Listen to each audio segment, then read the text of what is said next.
Namo tassa bhagavato arahato samma sambuddhassa. Namo tassa bhagavato arahato samma sambuddhassa. Namo tassa bhagavato arahato samma sambuddhassa. Buddhang dhammang sanghang namasami.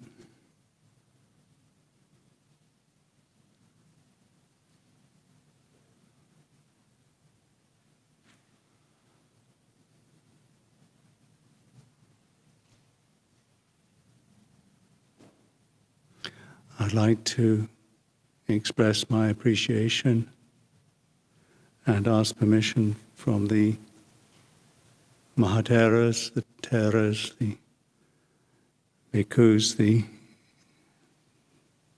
nuns, Theras, Theris, Mahatheris, the Anagarikas, the Anagarikas, and the assembled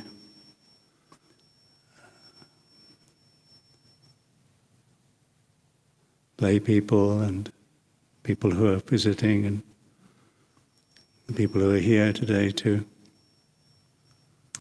offer some reflections and some encouragement at this time. The one pra, the moon day, just before the Katina here at Amaravati Buddhist Monastery.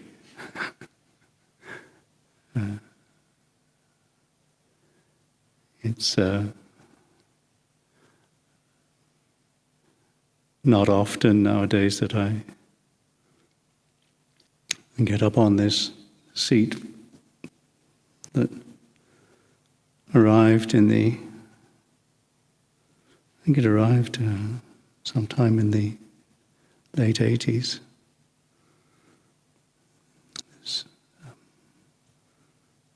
And sat for a long time in the reception room. And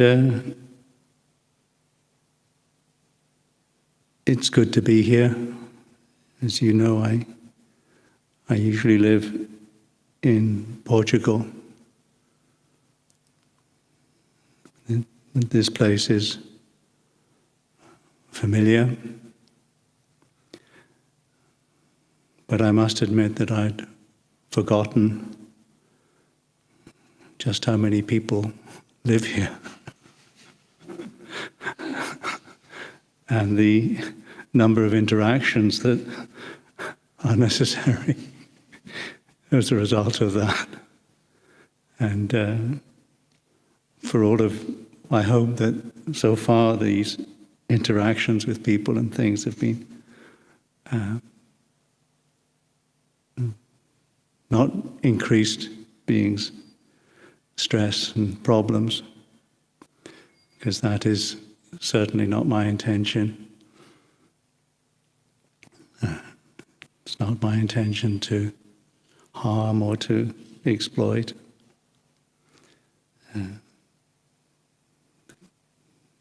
I must admit that there's a certain amount of indulgence which is reflected in the width of this body from how it was before. But here at Amaravati, it's this time, this space, here and now, and there's a certain anticipation and preparation for the Katina.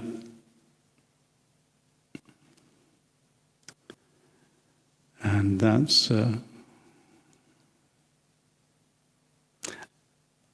it's an occasion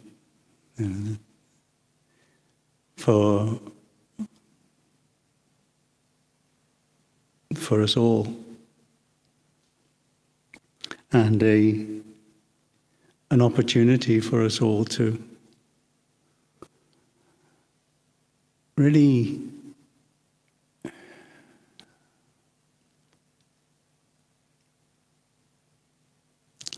test and observe and to notice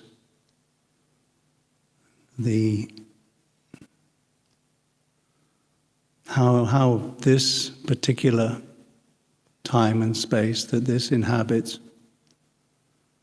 relates in a situation where the Katina celebration is one of the importance of cooperation and harmony and celebration of society, human society, with the renunciants and the interaction with the wider society.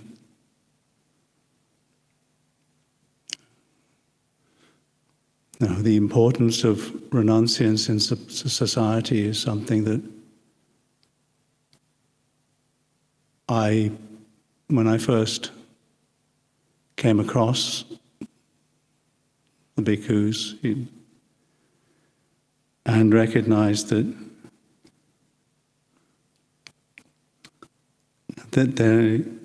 they weren't living according to worldly aims and values. That first reflection for those who see the danger in endless, aimless wandering. And when I first saw the community, I thought, these guys aren't living according to what the rest of the world feels is important.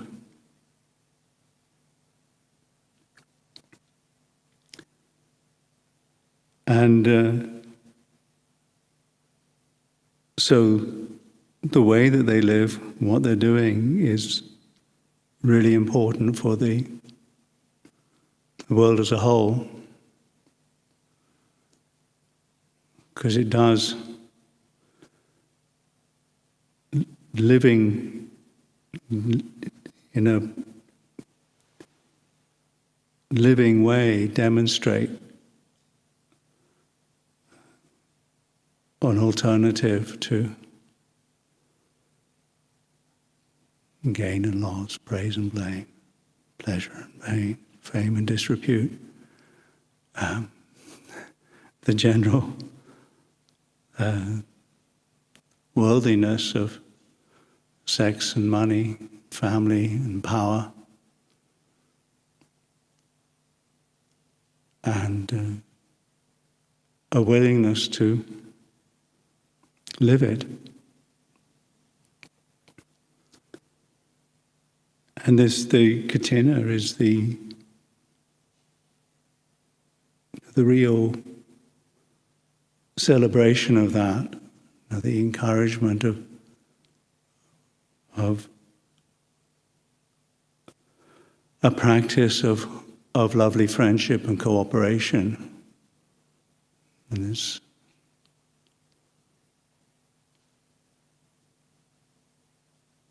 unsolicited support, this support that's not demanded or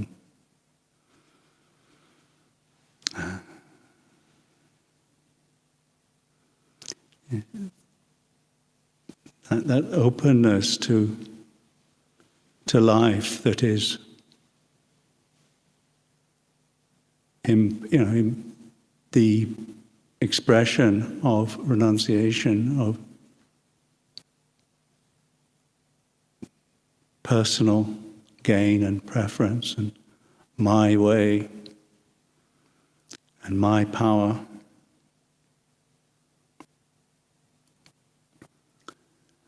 And the pain and the stress that is inherent in that, both for the beings that seek it and for the rest of the beings that come into contact with that Now the renunciation is saying,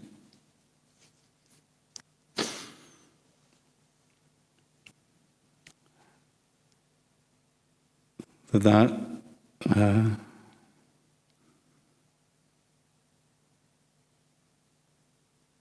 pursuit is not noble, it's not worth, doesn't give life value, and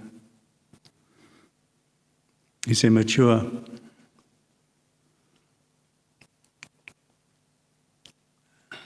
And it's and in that renunciation, there is beauty, and there is peace, and a flavor that can be appreciated, since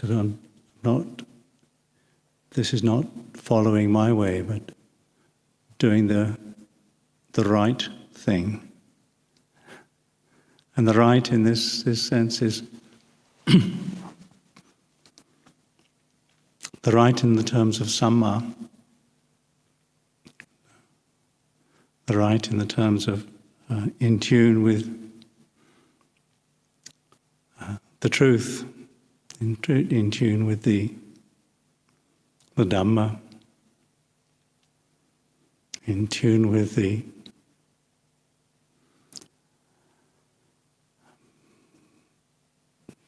beauty and the possibility of a human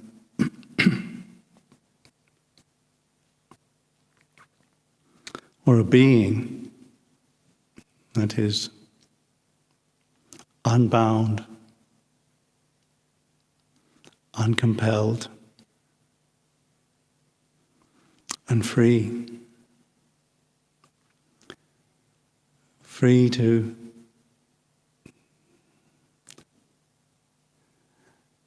think, act, and speak in the way that is proper, that is in accordance with the design possibilities of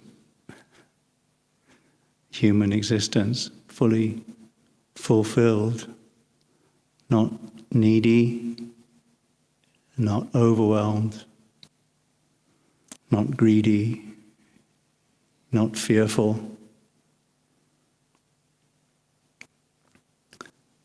A true blessing.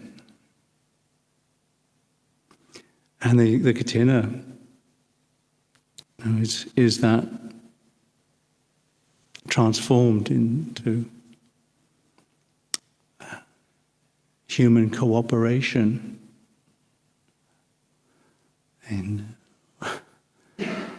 is a ceremony, and yet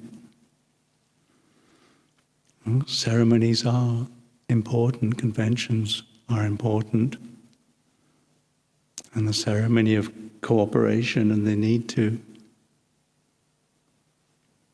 requirement to cooperate, to get a robe finished and offered before dawn, with the participation and the cooperation of everybody, is that expression. And as part of that is that celebration of that expression of a group of community that lived together for 3 months in harmony, and then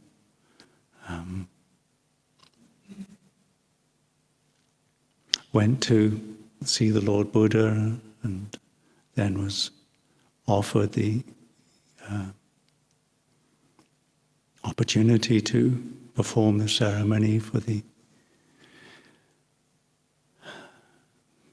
that expression, and then receive some privileges from that, or some benefit from that celebration. Now, nowadays it's larger, and for some of you it will be the sort of first time that you've been in something like this, and for some of you,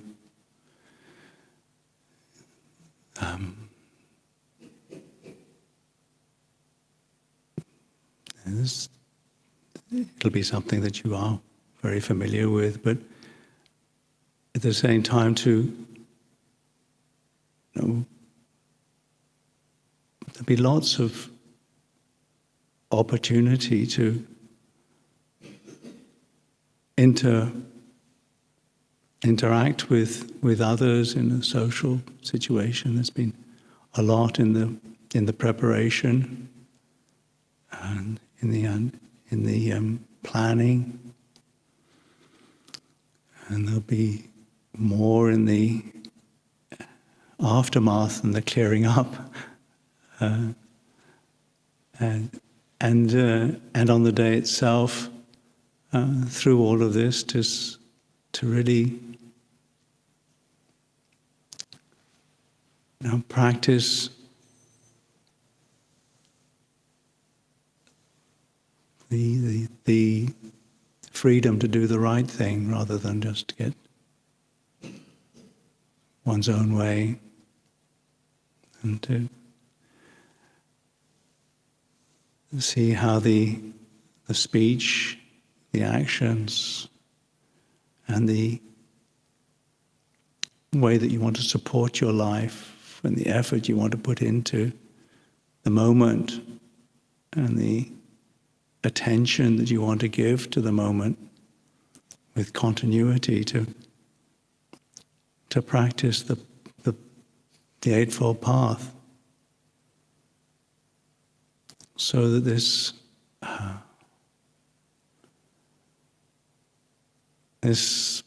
occasion is a reflection of that blessing that you can offer as a human being to the moment. The encouragement to offer an opportunity so beings can suffer less now and in the future, because there's enough suffering, there's enough stress, and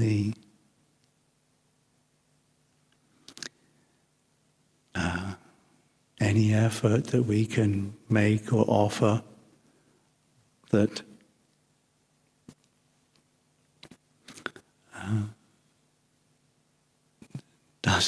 doesn't create more is a way of blessing. Because cursing it is making more stress and problems. Now, obviously, the place to begin with all of this is with the being that we live with 24 hours a day, the present here and now. This time, this place that we all inhabit individually. And the locus, this bit. And then, if this bit is not increasing suffering, this bit's not turning around and making more stress and problems, then the opportunity for not making more problems for others is greater. So, and the practice of the meditation, the stillness and the surrender of a formal meditation is a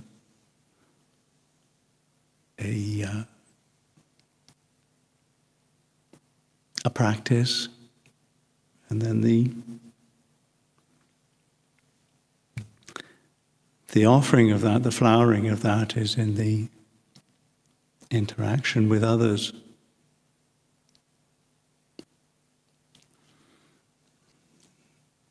So this Katina time, you have loads of people, maybe less than previous years, more than what you're used to, a different rhythm, a different pace.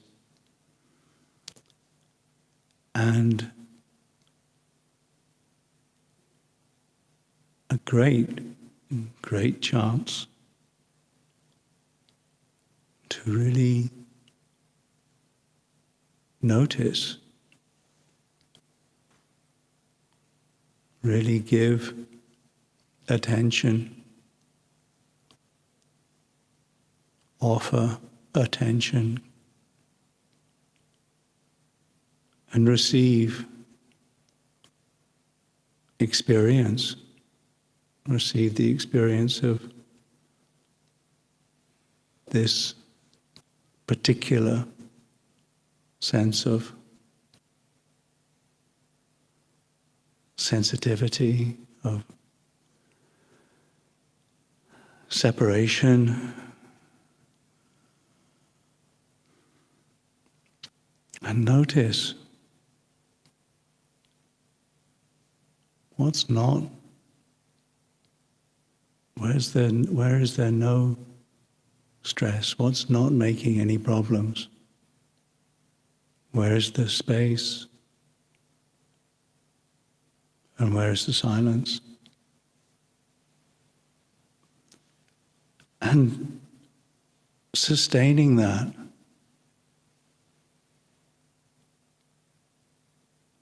really sustaining that in each interaction, each activity.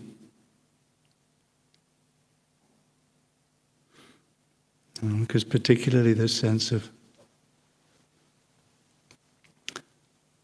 I'm somebody, I need to do something, and I'm not sure if this is the right thing or if I can do it. And that thinking process of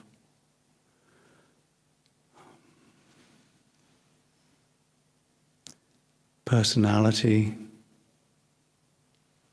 and then the habit of conditioning of the personality, the sense of agency around it, and the wanting to do something, and then I'm not sure if this is going to do it or whether I can do it. It's the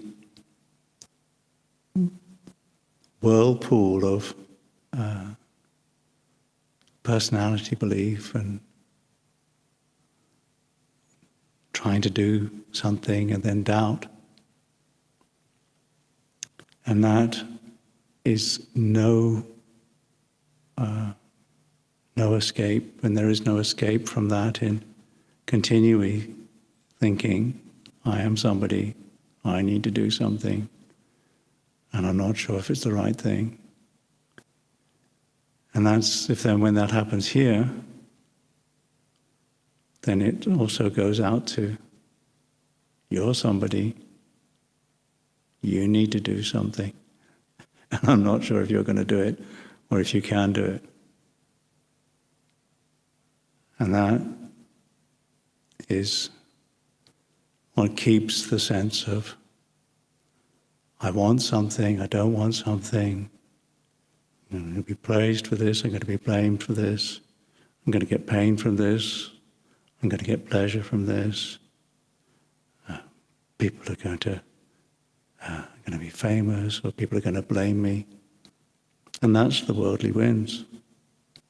And you be inside or outside, you blow the worldly winds, yourself onto the world as you blame, or you cause pain, or the whole business just goes round and round and round. And you think, well, I should stop it. And that's I am somebody, I need to do something, and I should stop it. And that goes round and round and round. And they're somebody, they should do something, and I'm not sure if they're going to do it. And that goes round and round and round. And rather than, and then so what do you do?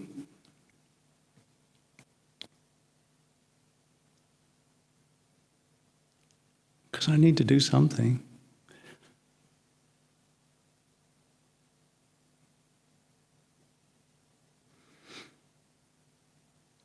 And the structure that the Lord Buddha offered was one of orientation and realization, and then a structure of training. The Dhamma Vinaya is amazing.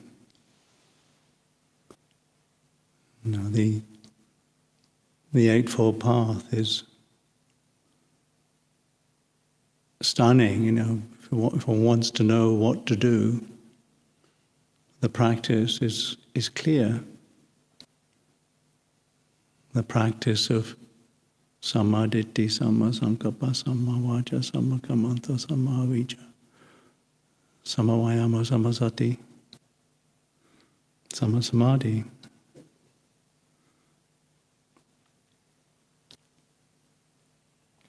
So, trusting that the goodness that one can act on, the goodness, the wholesomeness, the generosity of the gift of attention, the gift of care, without expecting something back. That can be done. That there are things that we don't understand. We don't necessarily know. It's allowing the space for the strangeness, allowing the space for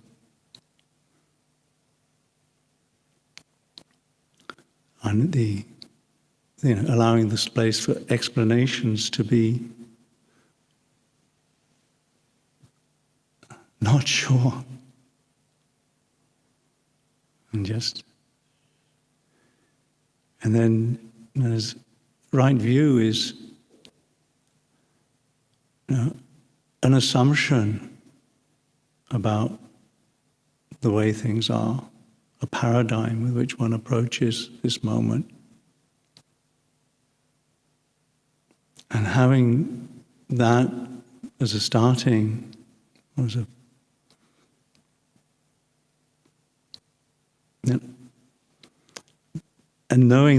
making that something that one practices, and knows that one practices practicing this.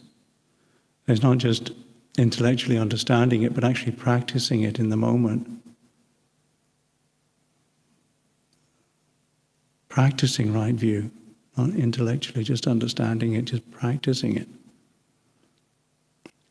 And acknowledging that one's making mistakes, and then reviewing it, and then practicing. If one feels that one's an individual, then practice right view.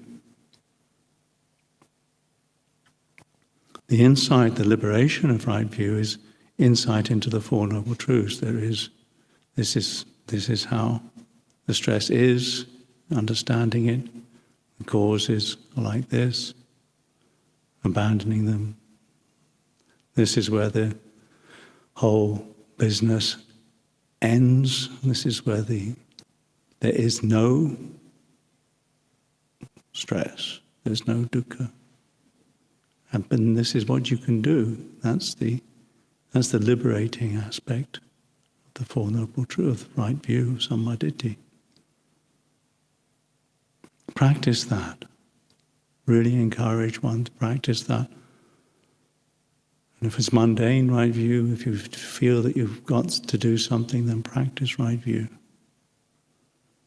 Practice sammasankappa, practice the intention not to harm yourself, not to harm others, not to exploit yourself, not to exploit others. Practice not just indulging oneself, indulging others.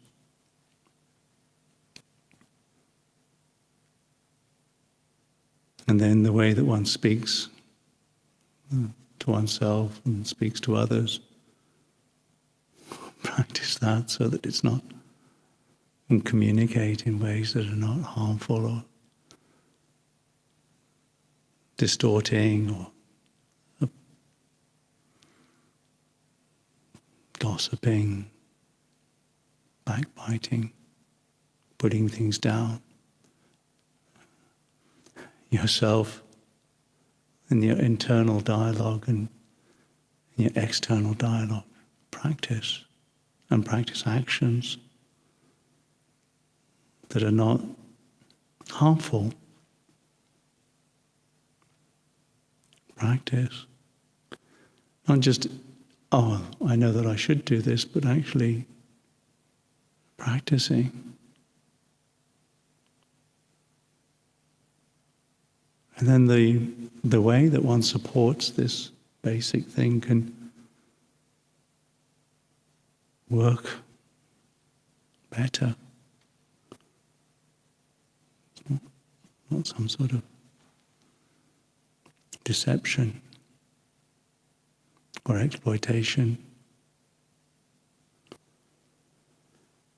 And the effort that one can make is the test. It's a test of internal and external. It's a test of noticing the unwholesome things that can be done. And just freeing oneself from the possibility of doing it by setting a clear boundary. I'm not doing that which is unwholesome. And then noticing the tendencies that are unwholesome and allowing them to fall away. And then really appreciating and having some joy in the goodness of this life. The goodness that has actually allowed this life to be, because it's an amazing and wonderful thing, a human birth. And there's so much that can be and is offered and what one is doing.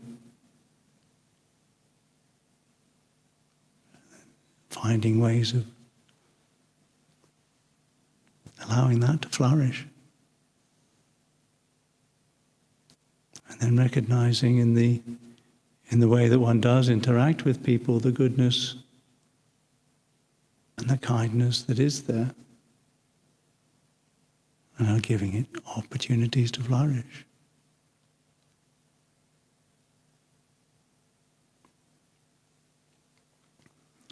And then the sati, the mindfulness, which covers every aspect of the activity that is human. Humans are activity things. They're doers. And they're the doing bit of the universe. And having care in the way that that works, and they can give attention to the ordinary postures, the ordinary movements, the ordinary activities. Their capacity to give attention, the capacity for sati that humans have is their possibility for, and their way of liberation. Because one looks at the Satipatthana Sutta, you see that it covers the whole thing, and it covers the Four Noble Truths. So the aspects of the Four Noble Truths that I find in the Eightfold Path, and Sammaditthi and Sammasati, the parts where they refer to themselves.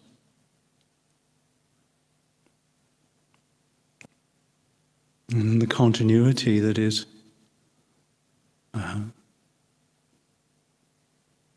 implied by Samma Samadhi, collectedness that is sustained and free from the hindrances that block. And the main thing is doubt. I don't know what to do. I don't know whether I'm going to be able to do it right. I don't know what I'm doing. And that's the ignorance. The believing in that is the ignorance that just generates more stress. It's the root of the confusion, of compulsion. Because compulsion is lack of freedom, isn't it? Compelled. I have to do this. I don't even know why I'm doing it.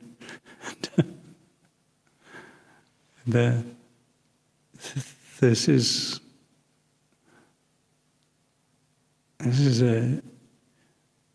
when the opportunity is to know this, know that there is compulsion, and know that the pain of that, and know that the pain that generates.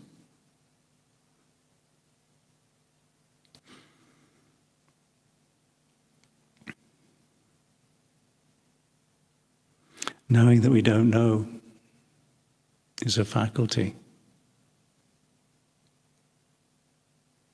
And knowing that is already an aspect of liberation. And that allows doubt. It's not caught by doubt. The sense of, I don't know whether this is going to happen or not, I don't know whether I can do it or not, is no longer a fetter and no longer a hindrance. When it's seen clearly as this is just not known. I don't know. It allows uncertainty. How tomorrow will work out, how Sunday will work out, how the next moment will work out, I have no idea, really. And it's not to say that we shouldn't plan, we shouldn't do something, but actually we have no idea. And that's fine. What we can know is that if we practice the Eightfold Path, then there's the opportunity for liberation. There's the opportunity for less stress now and in the future, for us and for others. And that's the best thing that we can offer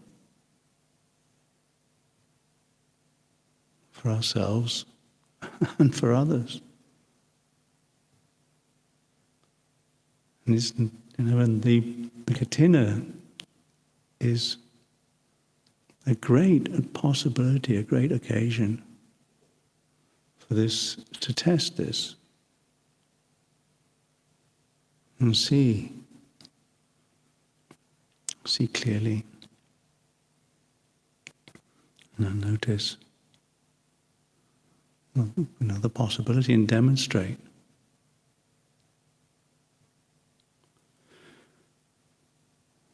This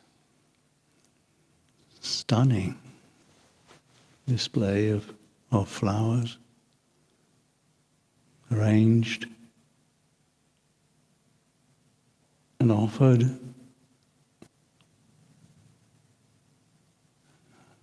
And noticing the possibility of appreciation of goodness, which is an expression of mudita, which lifts the heart. An appreciation of beauty, an appreciation of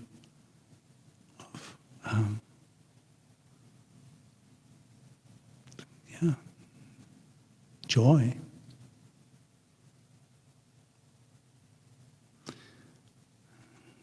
It's absolutely fine not to suffer more than you need to. There's quite enough suffering. It's not necessary to make other people suffer more. It's not. But they will, because we're all going to rub ourselves up, rub other people up. There's always going to be conflict. The only surety of life is frustration, because there is dukkha. That's the nature of it. And understanding that, any sense of self-importance and self-separation is just like this.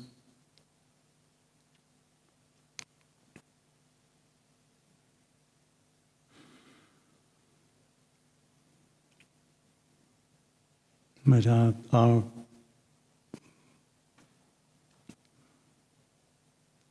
opportunity is to practice all aspects of samasati with some continuity, with some care.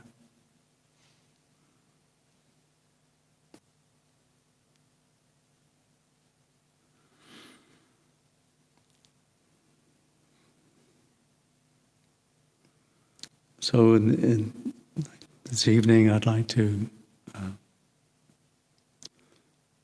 again express my appreciation for the opportunity, for the community. This deathless realm is extraordinarily generous.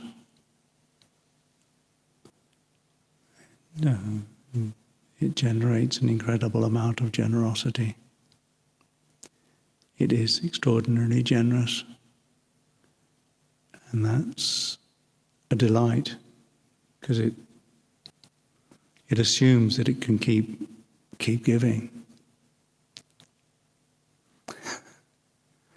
It's not. It doesn't. It's just keep going. And all of you is keep going, keep giving. From the time of the Buddha onwards, there's been this support and generosity. The organizers of all of this, and keep giving.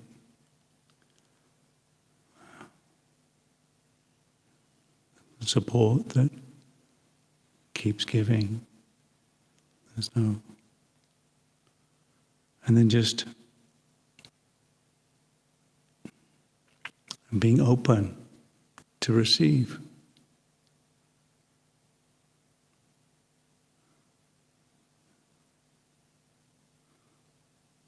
And to the intention of less stress, less pain, less suffering for all beings.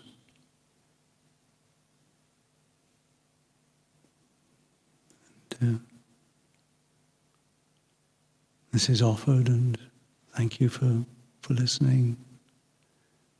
I think this evening we'll do a little more chanting, is that right? And then the evening will be closed a little so that there can be a little more rest for the next couple of days. Thank you for your attention.